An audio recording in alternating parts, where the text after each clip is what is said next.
Shalom, selamat pagi keluarga damai. Mari sebelum kita merenungkan firman Tuhan, saya mengajak kita bersatu di dalam doa.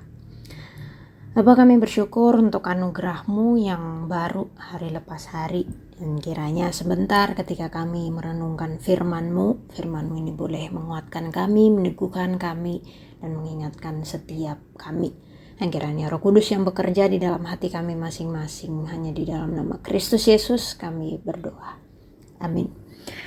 Bapak saudara, tahukah Anda bahwa untuk menahan beban gedung pencakar langit yang tingginya 75-100 lantai, ternyata pengembang itu harus menggunakan jangkar fondasi yang disebut dengan fondasi tiang panjang. Fondasi ini berupa beton atau baja yang biasanya dipadatkan ke tanah sampai mereka mencapai bebatuan yang paling keras. Demikianlah beban dari gedung pencakar langit itu akan disebarkan ke setiap tiang panjang. Nah, sekarang bayangkan jika fondasi tiang panjang itu dicor dan ditanam dengan buruk. Wah, tentu terjadi keretakan di mana-mana. Bahkan seluruh bangunan bisa menjadi miring sampai kemudian akhirnya roboh. Dan jika hal itu terjadi, maka semua bangunan harus dihancurkan atau sebetulnya bisa diangkat kembali supaya fondasi tiang panjang itu bisa diatur ulang. Saudara, begitulah kehidupan kita sebagai orang percaya. Sebetulnya kita perlu terlebih dahulu memiliki kehidupan batin yang diperbaharui sebagai dasar dari tindakan kita. Kita perlu menata kehidupan batiniah kita agar kita menjadi murid Kristus yang berlaku benar dan murni di luar.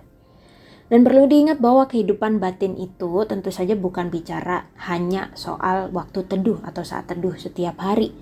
Tetapi soal apakah kita membiarkan firman itu menerangi bagian-bagian di dalam hati kita yang paling gelap.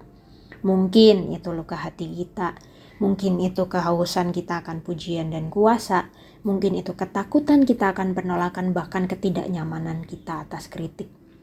Karena tanpa kehidupan yang diperbarui, kehidupan batin yang diperbarui, kita menjadi orang percaya yang sebetulnya punya dua kepribadian. Alias kita suka bilang orang yang beda di rumah dan di gereja atau tempat kerja ataupun di sekolah. Dan hal inilah yang sebetulnya juga menjadi perhatian Paulus. Di dalam 2 Korintus 4 ayat yang ke-16 dikatakan bahwa sebab itu kami tidak tawar hati, tetapi meskipun manusia lahiriah kami semakin merosot, namun manusia batiniah kami diperbaharui dari hari ke hari. Konteksnya pada saat itu jemaat di Korintus sedang meragukan otoritasnya, Bapak Saudara. Mereka bertanya-tanya akan ketegasan si Paulus, bahkan bertanya-tanya akan perkataannya. Kenapa? Karena mereka sedang mengagumi ada pemimpin Kristen yang kaya, yang fasih berbicara dan hidupnya nyaman. Mereka menggandrungi atau menyukai pemimpin yang lain yang karena tampilan luarnya itu lebih menjanjikan. Ya gimana enggak? Paulus seorang yang dianiaya, Paulus seorang yang miskin, Paulus seorang yang menderita, bahkan dia sendiri mengakui bahwa dia tidak pandai berbicara. Tapi inilah yang menarik, di saat Paulus dianggap kurang kompeten dan lemah, Paulus justru mengakuinya. Di bagian awal dalam surat 2 Korintus dia katakan beban yang ditanggungkan atas kami itu begitu besar dan begitu berat sehingga kami telah putus asa juga mengenai hidup kami. Bahkan kami merasa seolah-olah kami telah dijatuhi hukuman mati. Jadi kok bisa seorang pemimpin mengakui kelemahannya di hadapan jemaatnya?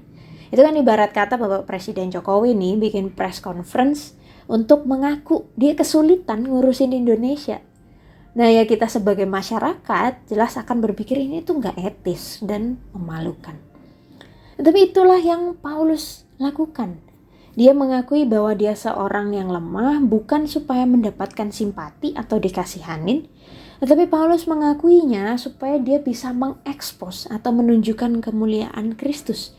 Itu yang dinyatakan di dalam pasal yang pertama ayat yang ke-9b. Itu sebabnya dia tegaskan bahwa kami tidak tawar hati, karena di dalam dan melalui kelemahan Allah justru memperbaharui karakternya. Karena itu dia katakan meskipun manusia lahiriah kami merosot karena penderitaan, tetapi manusia batiniah kami diperbaharui dari hari ke hari. Inilah suatu keyakinan dan pengharapan yang tidak didasarkan pada kemampuan diri sendiri, tetapi justru kepercayaan akan kasih karunia Allah dan kuasa Roh Kudus. Dan inilah yang Peter Scazzero, seorang penulis, katakan sebagai orang dengan spiritualitas yang sehat secara emosi. Mereka menolak menutupi kehancuran, kelemahan, dan kegagalan karena mereka tahu kok siapa dirinya di hadapan Tuhan. Mereka adalah orang-orang yang perlu kasih karunia Allah setiap hari. Mereka orang-orang yang bukan saja punya waktu teduh, tetapi mereka membiarkan firman itu atau Injil itu menerangi hati mereka yang paling gelap. Mereka orang-orang yang tahu apa yang mereka sering kali utamakan daripada Tuhan, tetapi dengan rendah hati terus memohon belas kasihan dan pertolongan Tuhan. Bapak saudara, hal inilah yang sebetulnya di kemudian hari menyadarkan serta menggelisahkan saya gitu ya. Sebagai orang berdosa yang ditebus dan dipanggil untuk memberitakan Injil, saya pun bisa mengabaikan kehidupan batiniah saya. Sejujurnya khususnya belakangan ini ketika melayani di gereja, saya mudah sekali burnout atau istilahnya lelah karena tuntutan pelayanan yang berjibun. Satu sisi saya tahu pelayanan itu anugerah, tetapi saya juga menyadari bahwa ternyata seringkali saya mengerjakan pelayanan untuk Tuhan tetapi tidak bersama-sama dengan Tuhan. Misalnya, saya jadi nggak sabaran ketika tidak ada buah yang terlihat dari hasil pelayanan saya. Saya tidak merenungkan apa sih yang Tuhan mau ketika saya melayani remaja ini, ketika saya menyusun program bersama-sama dengan pengurus. Dan saya bahkan juga tidak mengizinkan diri untuk beristirahat. Karena rasa-rasanya saya bersalah gitu apabila tidak mengerjakan sesuatu hal pun untuk Tuhan. Dan betapa mengerikannya kehidupan yang demikian terlihat baik, terlihat rajin di luar, tetapi sebetulnya kehidupan batinnya yang ada di dalam semakin hancur. Dan Bapak Saudara, di saat itulah saya menyadari bahwa Tuhan memakai atau kerap kali memakai seorang konselor untuk membimbing saya. Iya, saya konseling. Karena tidak perlu harus menjadi ODGJ untuk konseling. Tetapi menariknya di dalam konseling itulah saya mulai bisa melihat kehidupan batiniah yang berantakan itu.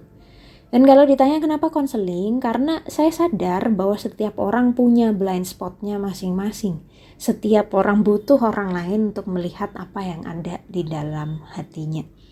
Dan saya rasa inilah panggilan spesifik yang Tuhan ingin saya lihat. Saya belum bisa memberi nama atas panggilan ini, entahkah itu konselor, entahkah itu pengajar, entahkah itu mentor, tetapi satu yang pasti bahwa saya ingin dipakai Tuhan untuk menjadi teman perjalanan di dalam menjalani pembaruan batin ini.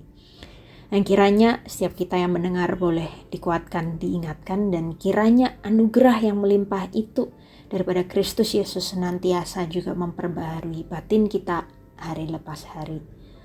Amin. Mari kita berdoa.